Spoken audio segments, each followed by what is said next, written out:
Movie की शुरुआत Alex से होती है, जिसको जल्द से जल्द डेनवर जाना था। कल इसकी शादी थी, लेकिन खराब वेदर के चलते इसकी फ्लाइट कैंसिल हो गई। उसी एयरपोर्ट पर बेन भी था, जो कि एक डॉक्टर था। बेन को भी डेनवर पहुंचना था। एज एक पेशेंट उसका वहां वेट कर रहा था, और अगर ये वहां समय से नहीं पहुंचा तो उसकी जान चली जाएगी। फ्लाइट के कैंसिल होने से ये दोनों बहुत परेशान थे, और इसी के चलते इन दोनों की जान पहचान भी हुई। अब इन्हें डेनवर तो जाना ही था, तो ये एक प्राइवेट पायलट हायर करते हैं और एक जेट से वहां जाने का डिसाइड करते हैं। वॉल्टर, इनका पायलट, अपने कुत्ते को भी साथ ले चलने को कहता है, क्योंकि यहाँ पर कोई भी इसका ध्यान नहीं रख पाएगा। ये दोनों इसके लिए मान जाते हैं और प्लेन यहाँ से टेक ऑफ करता है। बाहर वेदर सही में बहुत खराब था। बेन और एलेक्स एक दूसरे से बात करते हैं और अपने अपने बारे में बताते हैं। प्लेन रेगुलर टर्बुलेंस एक्सपीरियंस कर रहा था, जिससे वॉल्टर थोड़ा सा घबराया हुआ था कि तभी वॉल्टर को एक स्ट्रोक आता है और वो बेहोश हो जाता है। ऐसा होते ही इनका प्लेन क्रैश कर जाता है। थोड़े समय के बाद बेन को होश आता है और खुशकिस्मती से यूज ज्यादा चोट भी नहीं आई थी, लेकिन एलेक्स के पैर में काफी लगी थी। साथ ही वॉल्टर मर गया था, पर उसका कुत्ता जिंदा बच गया।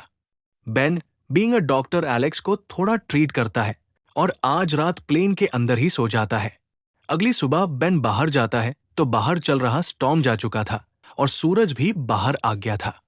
लेकिन ये इस समय कई बर्फीले पहाड़ों के बीच खड़ा था, जहां दूर दूर तक कुछ भी नजर नहीं आ रहा था। बेन बहुत डर जाता है और रोने लगता है, लेकिन फिर वो खुद को संभालता है और एलेक्स के पास आता है। एलेक्स अभी भी बेहोश थी, तो ये वॉल्टर के कपड़े उतार कर एलेक्स को पहनाता है और वॉल्टर की बॉडी को वही पास में दफना देता है। उस रात को एलेक्स को होश आता है। बेन एक लाइटर की मदद से यहाँ आग जलाता है और एलेक्स को सारी बात समझाता है। अब यहाँ में दिक्कत ये थी कि किसी को भी ये नहीं पता कि इन्होंने एक प्राइवेट फ्लाइट रेंट करी थी। सबके लिए तो ये दोनों एयरपोर्ट से बस गायब हो गए। ये दोनों इस आशा में सो जाते हैं कि कोई आकर इन्हें यहाँ से जरूर निकालेगा। अगले दिन इन्हें अपने ऊपर से एक दूसरा प्लेन जाता हुआ दिखता है। बेन हवा में एक फ्लैश शूट करता है, लेकिन प्लेन काफी ज्यादा ऊपर था। वो प्लेन इन्हें नहीं देख पाता। रात में आग जलाने के लिए एलेक्स अपनी वेडिंग इनविटेशन कार्ड्स का इस्तेमाल करती है। इसे बहुत रिग्रेट होता है कि इसने अपने फियांसे मार्क को ये नहीं बताया कि वो एक प्राइवेट फ्लाइट से आ रही है। वो उसे एक सरप्राइज देना चाह रही थी, और उसी बीच ये यहाँ फंस गए। दूसरी तरफ बेन बताता है कि उसकी कोई भी फैमिली नहीं है। अब इनका खाना ऑलमोस्ट खत्म होने को आया था, तो एलेक्स बाहर जाकर कोई रास्ता ढूंढने को एडवाइस करती है। बेन को पहले ये सही नहीं लगता, लेकिन फिर वो मान जाता है। एलेक्स उसे अपना कैमरा देती है और कहती है कि अगर बाहर निकलने का कोई रास्ता मिले तो मेरे बारे में मत सोचना, तुम यहां से निकल जाना। लेकिन बेन इस तरह एलेक्स को मरने के लिए छोड़ने वाला नहीं था। बेन फिर पास ही की एक पहाड़ी के ऊपर चढ़ता है। कैमरा से जूम करने पर भी दूर दूर तक इसे कुछ भी नहीं दिखता। वही एलेक्स को बेन का फोन मिलता है, जिसमें एक लेडी की वॉइस रिकॉर्डिंग थी। रिकॉर्डिंग में ये लेडी बेन को उसके साथ एक अच्छा समय बिताने के लिए थैंक कर रही थी। एलेक्स को लगता है कि ये उसकी वाइफ है और इनका डिवोर्स हो गया है, कि तभी इनका कुत्ता बाहर देखकर भौंकने लगता है। प्लेन के बाहर दरअसल एक प्यूमा खड़ा था। कुत्ता भागते हुए उस पर अटैक करने जाता है, लेकिन थोड़ी देर के बाद वो प्यूमा चलता हुआ प्लेन के अंदर आ जाता है। एलेक्स डर गई थी। वो फ्लेयर गन का यूज करके उस प्यूमा को बाहर भगा देती है, लेकिन कुत्ते को इस लड़ाई में चोट आई थी। बेन फ्लेयर गन की आवाज सुनते ही प्लेन में आ जाता है और कुत्ते की चोट पर स्टिचिंग कर देता है। प्यूमा फ्लेयर गन से मारा गया था और अब इनके कुछ समय के खाने की व्यवस्था हो गई थी। रात में ये उस प्यूमा को पका के खाने लगते हैं। बेन का मानना यह था कि इन्हें यही प्लेन में रुकना चाहिए, कोई न कोई इनकी मदद करने जरूर आएगा। लेकिन एलेक्स बिल्कुल उल्टा सोच रही थी। वो चाहती थी कि ये लोग यहां से निकलकर थोड़ा आगे जाए मदद ढूंढने के लिए, और इसी को लेकर इनके बीच थोड़ी बहस भी हो जाती है।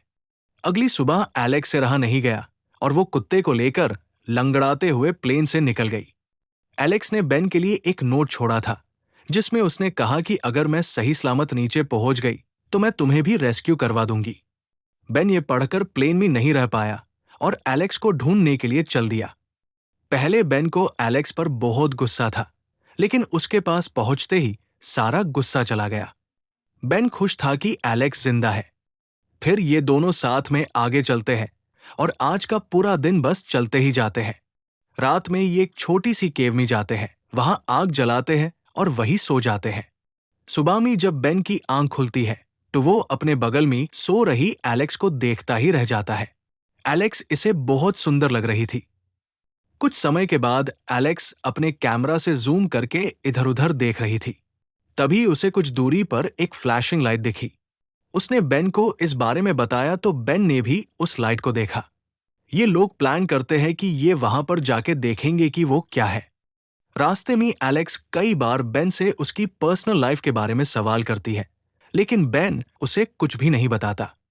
फिर इनके सामने एक बड़ी सी रिवर आती है। कोई चांस ही नहीं था कि ये उस रिवर को क्रॉस कर जाए। तो ये दोनों वही पास में सो जाते हैं और अगली सुबह एक अलग रूट से आगे जाते हैं। बेन अब इस सब से थक गया था। वो एलेक्स से उसकी एक आखिरी फोटो लेने को कहता है, लेकिन एलेक्स मना करती है। काफी समय पहले इसकी एक दोस्त एक धमाके में बहुत घायल हो गई थी और जैसे ही इसने उसकी एक फोटो ली, वो मर गई। तो वो सेम बेन के साथ नहीं करना चाहती। ये दोनों एक दूसरे को काफी पसंद करने लगे थे, लेकिन कोई भी इस बात को एडमिट नहीं कर रहा था। फिर ये देखते हैं कि इनका कुत्ता गायब है। वो कुछ देर पहले तो इनके साथ था, लेकिन अब वो यहां नहीं है। बेन उसे ढूंढने जाता है। उसे कुत्ता तो मिलता है, साथ में बेन को एक घर भी दिखता है जो कि पूरी तरह से खाली था। बेन इससे बहुत खुश था कि तभी एलेक्स को ये रियलाइज होता है कि वो एक जमी हुई रिवर के ऊपर खड़ी है।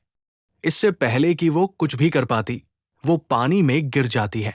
बेन ये देख लेता है और तुरंत ही उसे बचाने जाता है। वो बड़ी ही मुश्किल से उसे पानी से निकालता है और घर में ले जाता है। बेन को यहाँ थोड़ा सा खाना और एक स्नेक वेनम का एंटीडोट मिलता है। काफी समय के बाद भी जब एलेक्स को होश नहीं आता, तो बेन उस एंटीडोट का यूज करके एक दवाई बनाता है जिससे एलेक्स के ऑर्गन्स वापस से फंक्शन करने लगे। वो उसे एलेक्स के अंदर इंजेक्ट करता है और कुछ ही देर में इसको होश आ जाता है। बेन अपने हाथों से एलेक्स को सूप पिलाता है और इसने अपने लिए कोई सूप बचाकर नहीं रखा। बेन बिल्कुल भी नहीं चाहता था कि एलेक्स को कुछ भी हो। अगले दिन बेन कुत्ते के साथ घर के बाहर था। तभी एलेक्स वापस से बेन का फोन लेके उसकी वाइफ की रिकॉर्डिंग सुनने लगती है और तभी बेन यहां आ जाता है। बेन को ये अच्छा नहीं लगा और वो इसको लेके एलेक्स पर चिल्लाया। लेकिन जब एलेक्स ने उसकी वाइफ को लेकर इंसिस्ट किया, तो अब फाइनली बेन ने उसे सारी बात बताई। सारा, बेन की वाइफ की आज से 3 साल पहले मौत होगी। सारा को ब्रेन ट्यूमर था और बेन ही उसे ट्रीट कर रहा था। उसे आज तक गिल्ट है कि वो अपनी वाइफ को नहीं बचा पाया और इसी वजह से वो इस बारे में बात करना प्रेफर नहीं करता। एलेक्स इसे सुन बहुत इमोशनल हो जाती है। एलेक्स बेन को किस करती है, पर ये लोग इसे लेकर काफी हेजिटेंट थे। लेकिन ये दोनों सब कुछ भूल जाते हैं और एक दूसरे के साथ फिजिकल होते हैं।